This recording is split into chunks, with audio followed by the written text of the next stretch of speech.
designers whose masterpieces are we going to see in Vietnam?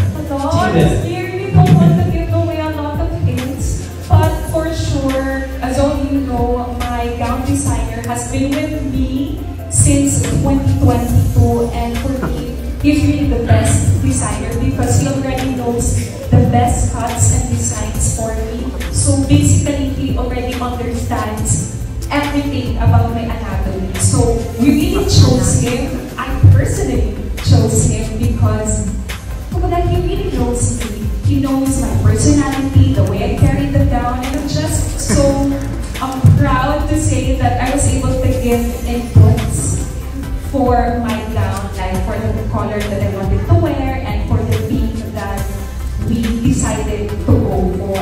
So, ano na, sino yun? And for my national costume. Yung palang pronunciation ng costume. Anyway, yeah, for my nat cos, it is not your typical costume because Miss Cosmo decided to turn it into a carnival show.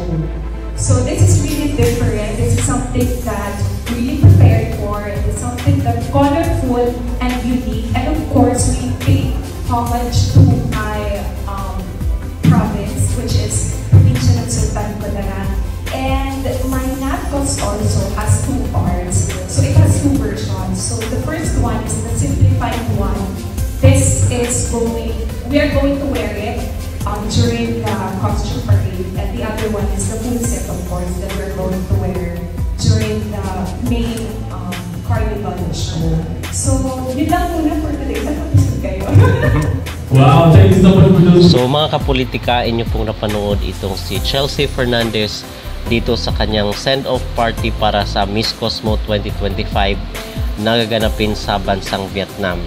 So tuloy na tuloy po ang Miss Cosmo despite doon sa announcement na kung saan ay pinapa-withdraw yung mga national director na tied sa Miss Universe at sa Miss Cosmo. So yung mga franchise holder, pero ang sabi ay last na daw ito na edisyon ng mga national director na tied din doon sa Miss Universe dahil next year ay kung gusto ng Miss Cosmo na makakuha ng franchise dito sa Pilipinas or makakuha silang national director na kukuha ng franchise ng kailang business is hindi na pwede yung link doon sa Miss Universe. So solo at individual na national director ang kukunin nila. So yun po ang update. Pero dito mga kapolitika, pag-uusapan natin itong si Chelsea kasi susubaybayan natin ang kanyang maging journey laban dito sa Miss Cosmo 2025. Yung sinalihan ni Atisa last year na kung saan isang tapos siya sa top 10 sa kadahilan ng na-injured si Atisa at hindi siya maka-attend doon sa mga other important activities.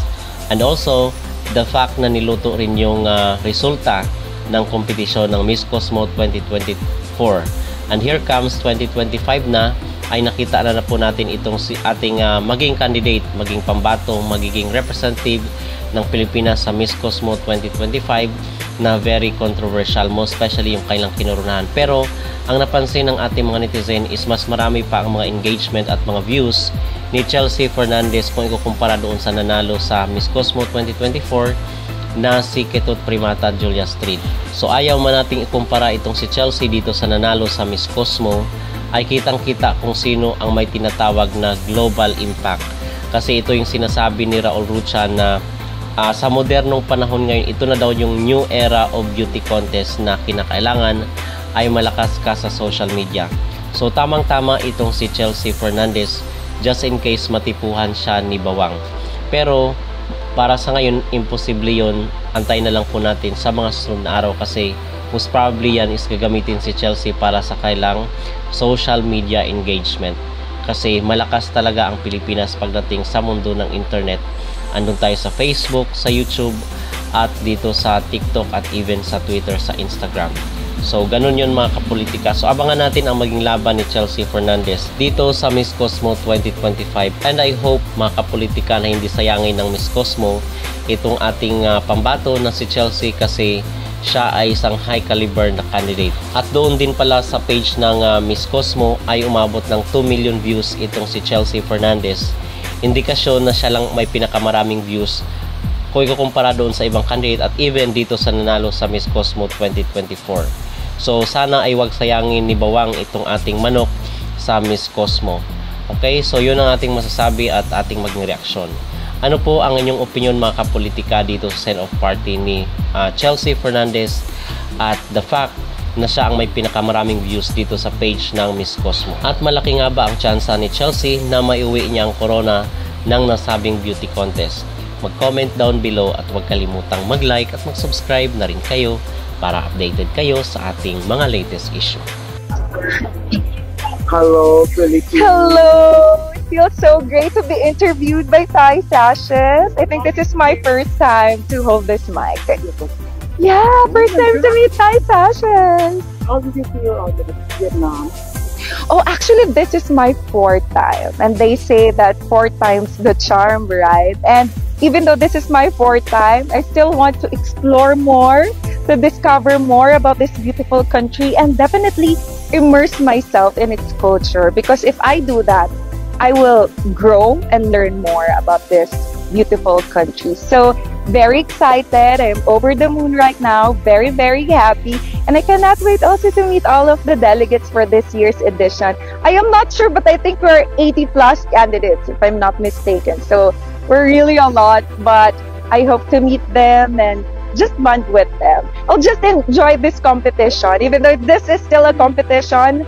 But of course, I will embrace every moment of it. You can send me some message to your family, to your friends. Happy birthday. Yeah. You come to the top with us.